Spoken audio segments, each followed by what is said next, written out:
existem várias condições que levam à obesidade e a obesidade leva a outra série de condições, né? Tá aí o exemplo da síndrome metabólica, né, Paty? Sim.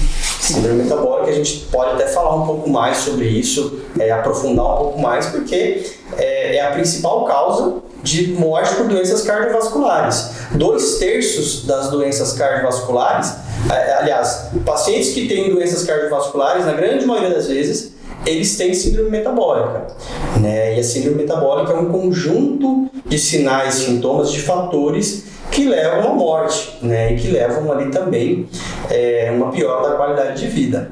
Mas, ao mesmo tempo, por exemplo, uma resistência insulínica, uma hiperglicemia, uma diabetes, vai levar à obesidade, né? Na grande maioria das vezes leva a uma obesidade. Então, é uma via de mão dupla. E a obesidade, ela vai gerando inflamação, vai trazendo uma série de marcadores inflamatórios, trazendo uma série de alterações fisiológicas na vida do paciente. Poderia citar várias, aqui a gente pode até estreitar mais sobre isso.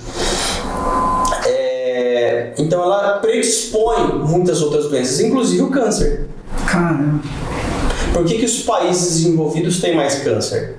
Ah, doutor, porque os países desenvolvidos têm mais acesso à medicina e aí a medicina fica mais rápido, né? Tudo bem. Não estou falando que... Legalmente pensando, a gente imagina mais ou menos assim, né? Mas é porque essas pessoas elas têm contato com alimentos oxidantes, alimentos que são inflamatórios, que levam uma série de alterações metabólicas, de processos inflamatórios que predispõem câncer. Sim. E outras doenças como Alzheimer, tem subido pessoas jovens que a gente só encontrava em pessoas mais idosas. Hoje você pega pessoas jovens com Alzheimer. O Alzheimer está entre as 5 principais causas de morte nos países desenvolvidos. Só perde para a principal, que é a doença cardiovascular. Aqui nós estamos falando de AVC e infarto, né, as principais. Complicações da diabetes, câncer e doenças relacionadas a complicações das doenças cardiovasculares, né? Sim. Pegando assim, por experiência própria, eu tive uma experiência de emagrecimento realmente... Na verdade, você mostrou uma foto pra gente, você estava meio cheinho, né, cara? Sim. Meio? Quem chega vendo esse vídeo aqui agora também, que me conhece há um tempo, já deve falar que pô, deve estar malhando. E na realidade não foi. Foi realmente fechar a boca mesmo. Aquela modo de dizer assim, eu fechei a boca. Mas fechei a boca, não parei de comer. Eu fechei a boca, reduquei a alimentação. Mas a pergunta que eu queria fazer, não quero entrar no mérito de mim aqui, eu queria fazer a pergunta pra Paty, porque assim, quando a gente pensa em emagrecimento e pensa no farmacêutico, e quando principalmente eu tava gordinha, eu imaginava assim, o que eu posso fazer de forma rápida para emagrecer? Todo mundo quer isso. Então quando a gente pensa no farmacêutico, a gente fala assim, não, ela faz fórmula, pode me passar alguma coisa, uma pílula mágica. Um veneninho. Um veneninho para emagrecer. Paty, você já deve ter passado por... Já. E eu vou... Exatamente. Foi bom você ter falado isso, porque mesmo eu como farmacêutica hoje, eu tô magra, né? Mas também já fui cheinha, bem cheinha. E mesmo eu cheinha, sabendo e conhecendo farmacologia, não fiz nada próprio. Fui procurar ajuda. E ajuda médica. Sim. Então, assim, não vai ter uma receita de bolo. A cirurgia bariátrica, que tanto achavam que seria um milagre da obesidade, nós estamos hoje tendo dificuldade em lidar com o reganho. Que aí você já sabe que você já teve um tratamento...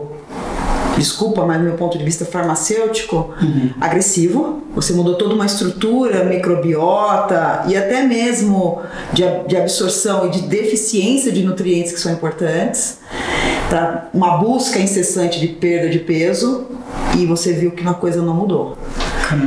Então, acho que o Dr. Vitor sabe mais do que eu, porque ele atende o consultório. Então, não existe a pílula, existe a vontade de querer perder, em se tornar saudável e fazer as estratégias que o profissional que você acredita e que está alinhado ao seu propósito de vida vai fazer você chegar. Então, aí sim o farmacêutico vai ajudar como? Olha, doutor, isso aqui eu posso fazer nessa cápsula, isso aqui eu posso associar. Olha, por que o doutor não coloca uma substância, não coloca um antiglicante, de repente um glicoxil, não coloca, um magnésio, um cromo, um zinco? Isso sim. Mesmo sabendo disso hoje, assim, como paciente falando, tá? Quando a gente está acima do peso, porque tive aquela fase entre a... Pra falar o peso, a palavra dói, né? Então, peso. engano bastante. A gente tá acima do peso, aí via naquele vai, volta, vai, perde peso. E eu percebi que cada vez ficava mais difícil perder. Quanto mais jovem, parece que, tá beleza, subiu um pouco ali o peso, mas voltei à atividade física, voltei ao peso normal. Quanto mais tempo passava, mais difícil ficava essa recuperação. Então eu ficava pensando assim, quando eu cheguei a 97 quilos, eu acho que devo ter passado de 100 quilos, porque quando eu pesei estava 97, mas quanto tempo daquilo, né? Posso ter passado dos 3 dígitos fáceis aí. Eu ficava, se aparecesse alguma coisa fácil pra eu fazer, que esse peso rápido, ou se eu tivesse pensado no que negociação, esse é um perigo. Procurar um profissional. E eu ia pedir pra ele, o que eu posso fazer de forma rápida pra perder peso? Acho que essa é a pergunta do milhão que todo mundo faz pra ele. Essa eu ia falar. Certeza deve sentar. E você sabe o que é engraçado? Fazer essa pergunta, com certeza. Que essas pessoas, elas procuram isso. Às vezes elas conseguem um emagrecimento rápido, mas depois o reganho é muito maior. Então a minha consulta é quase como uma terapia. Verdade. Porque, bem, a única forma da pessoa perder peso, dela manter dentro do peso, é mudando o estilo de vida. Pronto. Acabou. Não tem outra saída.